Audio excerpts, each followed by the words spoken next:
Hello, welcome to March 4th, 2022.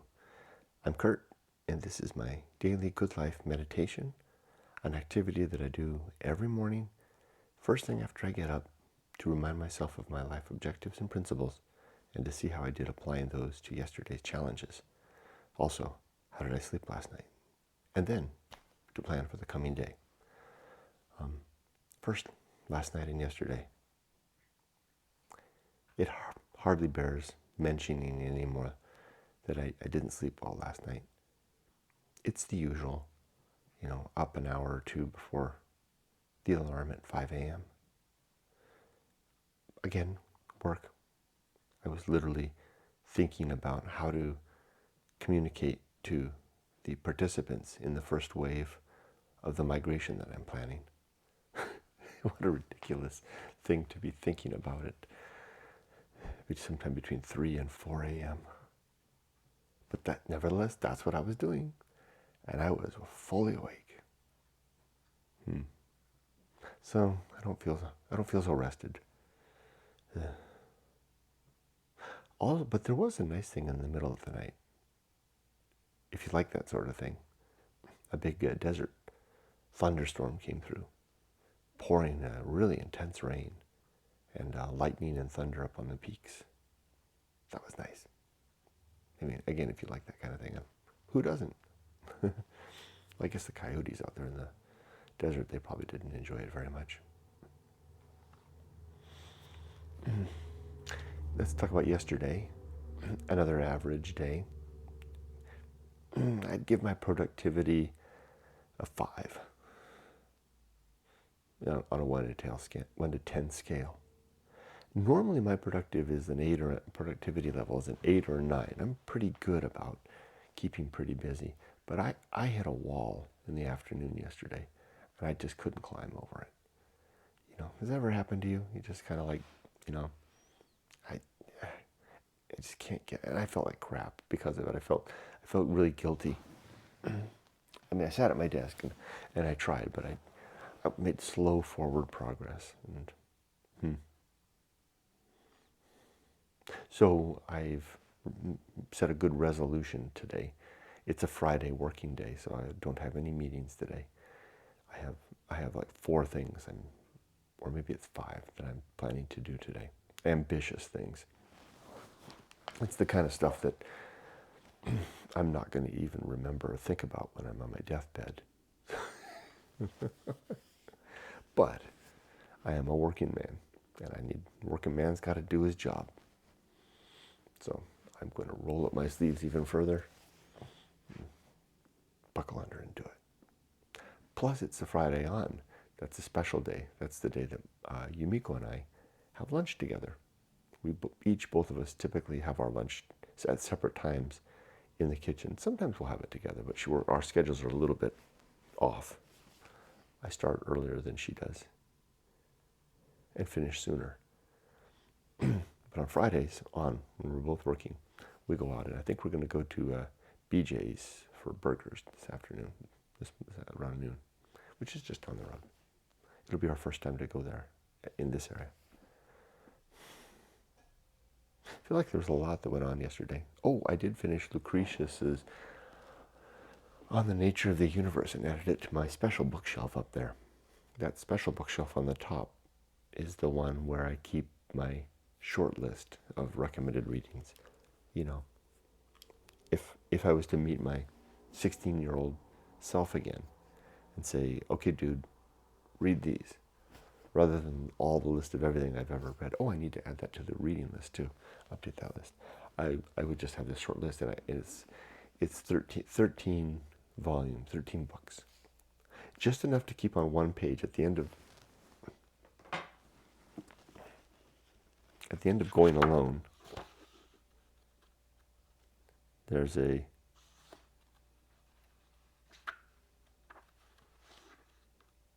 it is, a recommended reading page. And this is the list of those 13 books right there. I think it's 13. 17. 17 books there. And it's not that I'm constraining myself to a particular number. It's just I don't want it to spill over into a second page. That's a real good reason to constrain your list, right, Kurt? But yeah, I like that it fits on one page. So I removed Moby Dick, even though I like Moby Dick. This list tries to be a collection of maybe I should use the word philosophic pieces and great literature, because I think that a composition of those in a very particular order. I order these in a very particular way to kind of build and unfold upon one another. Like the Bible is there, and in this list it's down at the very bottom, but it's no longer. It's the third from the bottom now, because I wanted my 16-year-old self to be well grounded in a lot of other things, including the Code of Hammurabi and the Torah.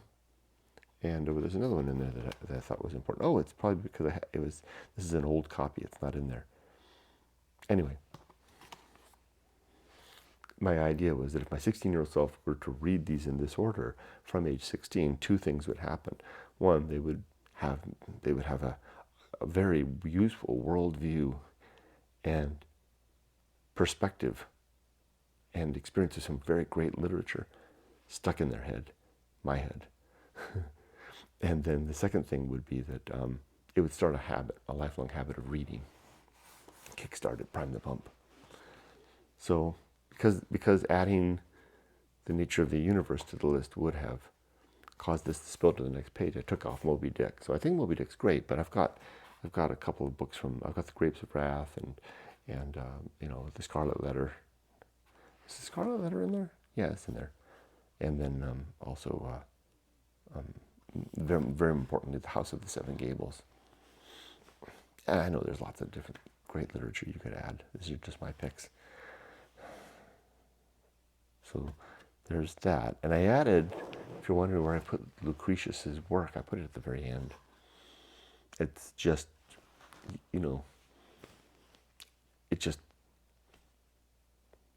I don't know, it's like an exclamation point on a very well composed paragraph, or the last sentence in a very well composed paragraph. Hey. Okay, let's do the good life. My 7 objectives are as follows: to be always ready to die, to make good and effective use of my time, to develop and maintain good and sound life principles, to cultivate good emotional reactions, to perform good actions, to recognize my true limits and my true opportunities, and to just do one thing slowly, to never multitask. Boy, I'm spelling that out in a very rote manner, am I not? That's not what I want to do. I want to spend more time deliberating on those things. Tomorrow, I will. This feeds into my anxiety. My anxiety is that if I don't have a good, effective start to the day, that I'm not going to. Basically, if I don't do the 4 or 5 things I mentioned before that I need to do for work today, if I don't do all of those, I'm going to have a worrisome weekend. I won't be able to relax. I'll be worrying about next week's at work. But if I can do all 4 or 5 of those things today, then I'll have an easier weekend. And so that's why I'm racing through this stuff that seems this for me. This is racing these days. I'm racing through the things that seem less important. Although this is very important to me to do this correctly and to do it well. I'm racing through it because I want to get to my work so that I can do an effective job on that, so I can have a restful weekend and kick off next week well. It all makes sense in the scheme of things because my job is very important to my family. I mean, I don't have a really important job, but it's really important to me. And it's really important to our well-being. I want to be an employee that is essential to my employer. at least until Emily is out on her own. But I could never sacrifice I would never, I could never. Even if Emily was out on her own, even if we had $1 million in the bank, I could never not do a good job. I just can't live with myself. I mean, it's not like I would throw myself off a bridge. I just wouldn't do it. I'd quit my job before I would carry on doing a poor job.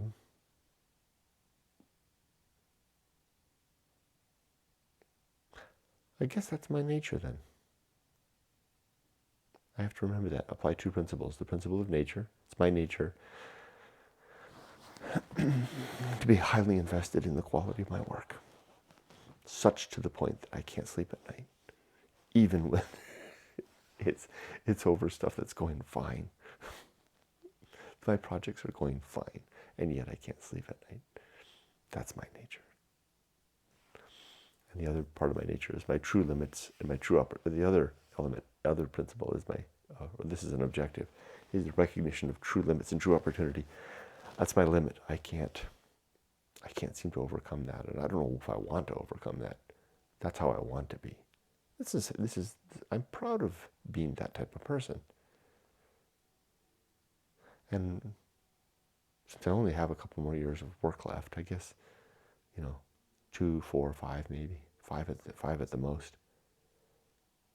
I guess I can live with that.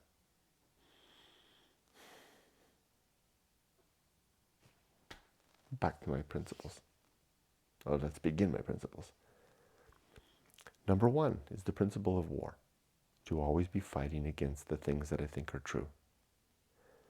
Number 2 is the principle of reason, and the sub-principles of honesty, objectivity, and doubt, which are the frame of mind that I want to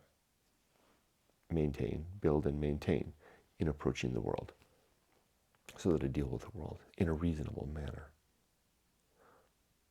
Number 3 is the homunculus, the reminder that I do not have a soul, that when I die, I'll be gone completely. All I've got is this little consciousness that is an instantiation out of the electrical activity of my brain, whose job it is nothing more than to help this biological apparatus make its way in a more effective manner through this battleground Earth. Isn't that a novel by L. Ron Hubbard? Maybe it's Battlefield Earth. I wonder if I use that as in the title, if I'll wind up getting Scientology views from Scientologists.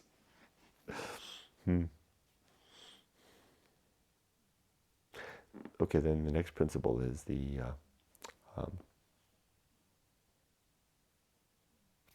Anchorhold. The idea of my consciousness being trapped on a little rock in the sea. Can't get across to the other people on their rocks. We're all alone. The next is the home of good and evil. Simply my reminder that there is no good and evil in outer space, unless there's people traveling through outer space, because good and evil is a construct within our mind. It's an opinion that thinking creatures, particularly humans at this point, that's the best of we know, although there does seem to be some sense of right and wrong among the more sentient creatures like chimps, I think. I'm pretty sure that's the case. Maybe even dogs. Yeah, but they're just opinions. There's no God up there chiseling, laws in stone and making them pervade the universe. Next is the principle of purpose. My 3 purpose are to be a good husband and father. I call that the principle of biology, or the sub-principle of biology. And then also my other principle is to be a virtuous man, where virtue is pursuing the well-being of thinking creatures. That's what I need to do. That's what I need to do. I need to leverage that in my work. The reason that I remain in public sector employment, working for the government basically, well, there's two reasons. One is the pension. That's, man. Boy, if I'd known about the pension before I went to Japan, I never would have gone to Japan. And I never would have had those experiences. I never would have raised my daughter there. I never would have become Softy Papa. I never would have had all those adventures. I never would have come back and had that challenging 14 months alone, and never would have gone to the desert likely or ridden going alone. I would just be, a guy with a belt sander in the garage.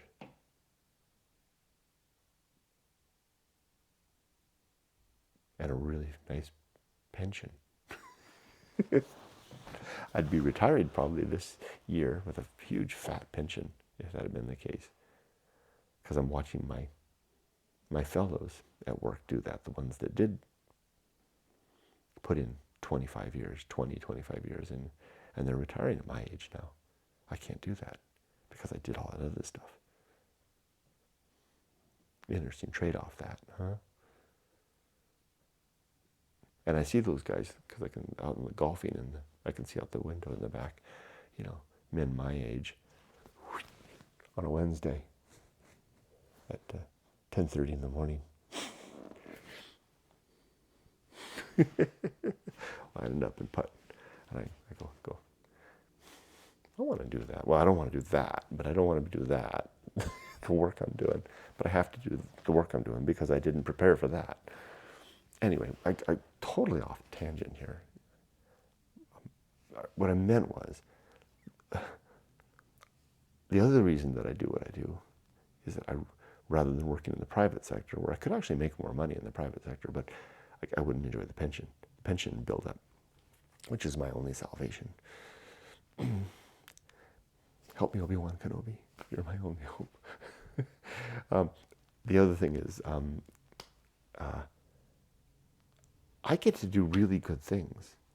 Like this one project that I'm working on, the one that's keeping me up at night, if I pull this off, and I will, the world is literally going to become a better place. At least Riverside County will be. People that need stuff, that need government services, are going to be able to find and get them more effectively. It's like, the ticketing center, the ticketing call center that I created before, that I was the project manager on, where people in need could find the services that they need more quickly. I mean, I could list one after another the public sector projects that I've done, that each one of them is like building helping to expand a public institution and make it more efficient and effective. Well, we all do this in a certain way in the jobs that we do. Well, we make the world a better place, right? We're all,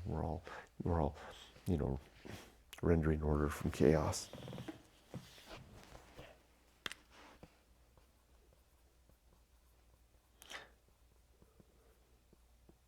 One thing at a time. But the thing is, if I remember that, I don't see today's task of trying to get out the contacts to the first wave of people on my project as that. I see it as, this is the first step in getting those 5 customers to the next level with the thing I'm working on. And that taps into my sense of purpose. The second sub-principle there, the principle of the pursuit of well-being.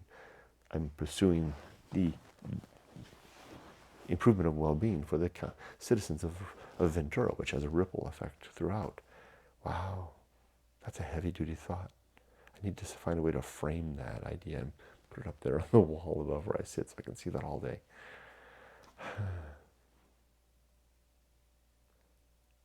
Maybe I'll just use what I just wrote there. I just wrote down rendering order from chaos. Maybe I'll put that, maybe I'll frame that up there. I like that.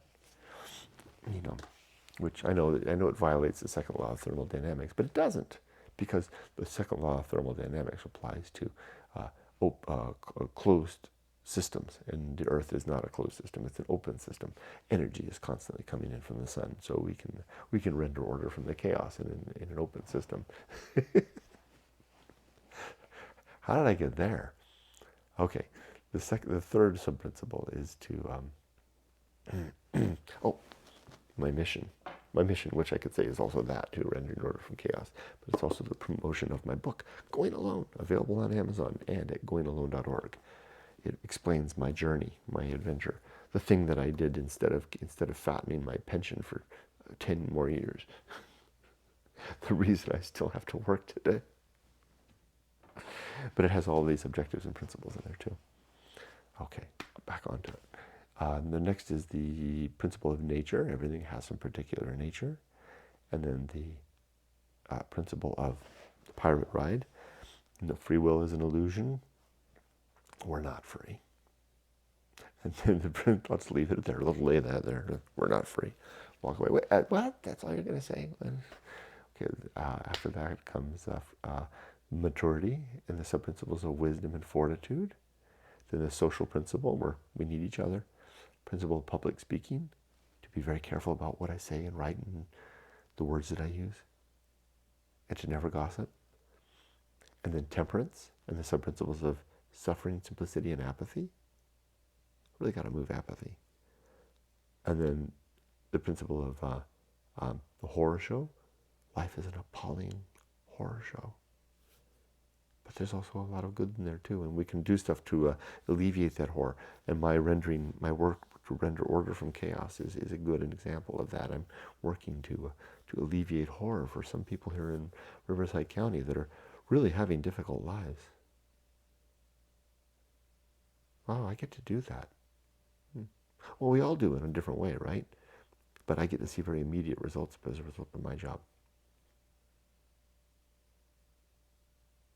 And then that which must be borne is the next principle. Stuff that you have to carry. The hard work, the sleepless nights, the long days, the failing health. Although I'm doing yoga for 20 minutes every day now, and I'm really feeling it. I'm back. I'm getting more. It feels good. It only takes a short amount of time. I was doing it for 30, but 30 was too much. I was like, oh, I was falling to pieces. 20 is just right. And then that which must be borne. And then the next principle is the Feast of Offal, the blah. When we get upset in the world and blah, everybody gets backside at us and we consume it and roll around it and it's gross. The next is, good job, Kurt. You're doing a really good job this morning. The Feast of Offal. Then comes the principles of distraction and the principle of the agency and the great indifference. We distract ourselves in our life through all the things that we do, the work, play, hobbies, etc., so that we don't have to see that the universe, that there's no God. Who wants to see that? Me. Because I want to know what's real or what's not real. And then comes the best seat in the house, to not want to be anyone else or be anywhere else or be doing anything else, but to be okay with who I am, where I am, and what I'm doing right now. Then comes the Path of Wildness. It's easy to find. The course of a stream, leaves blown in the wind. And wait a minute, I screwed myself up. The course of a stream, leaves blown in the wind. And the direction of our first inclination. Why do I think I missed something? The path of wildness is easy to find. The course of a stream, leaves blown in the wind. A beast track through the brush. And the direction of our first inclination. I did miss something. And also that's the way we move forward into new life. How I had all those different lifetimes that I lived when I should have been building a pension. But I'm glad I didn't. I'm glad I had those other lives. I'm glad I was able to have the experience that allowed me to write Going Alone. I wouldn't be satisfied with golf. Alone. Who would? Alone. That's what I mean. Just that alone. Although it's a good filler of the time and it's a good distraction from the great indifference. Anyway, back on track. Next comes the risk of avoiding risk, the deep level risk of finding ourselves, and the surface level risk of all the safe and sane. Try to do both. Then comes sin and damnation, The sins in my life are falsity, credulity, hope, faith, superstition, dogma, authority, and gossip. Do any of those, and we're damned. Damned, I say, in the here and now, because there's no afterlife. Then comes complete oblivion. If there's no afterlife, that means there's no chance of reunion with the ones we love, reconciling any differences in an afterlife, and no final justice because there's no God to dish it out. So we better try to live better now. And then complete oblivion, and then, the great life adventure, one or more adventures in life that help us to be able to have a story to tell.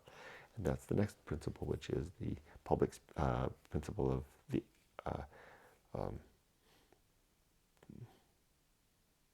what is it? The great life adventure, the season of philosophy, the time to record, a time of life to record what we've learned, to share our story, to capture our story, to share it after we're gone, now and after we're gone. Then comes the season of philosophy, the bullseye aim, shooting for the mark but usually missing, the uphill climb, life's a trudge, turn around, look at the view, wow. Arena in utility, life is an arena where we get to exercise our skills to make the world a better place using our principles and toward in the direction of our objectives. Nothing is enough. Less is fine. And then the last one is the principle of fun. A reminder just to have a good time. Okay, I've done my good life adventure. I did my good life meditation. I've shared my good life creed. I did it in a kind of a flippant manner this morning, a little rushed, but it was kind of fun. And with that, for the day, I plan to work on my 4 or 5. After I'm done with this, I'm going to go read the Bible. I think I'm on Proverbs 18 this morning, or maybe it's 19. And I'm getting a lot of good stuff and interesting stuff in the last few chapters of Proverbs. I've been enjoying it. And then after that, I'll go downstairs. I'll prepare the dog's breakfast, start my breakfast cooking. Then after it's cooked, I'll let it cool and take the dogs for a walk. When I come back, I'll have my breakfast. Then I'll set to work, and I'm going to endeavor to just kick butt today, to get my 4 or 5 things done, get those in the bag, and I'm going to remember that I'm lucky to have the chance to render order from chaos. So I'm going to find a way to note that down somewhere. Rendering order from chaos. That's what I do for a living. It sounds like the slogan of a superhero. Captain. What would that be? Captain what? Captain. I want to say Captain Cacophony, but that doesn't make sense. Captain Harmony. What's the opposite of entropy? Order. Captain Order. It sounds very pedestrian, but Captain Order. Captain Order.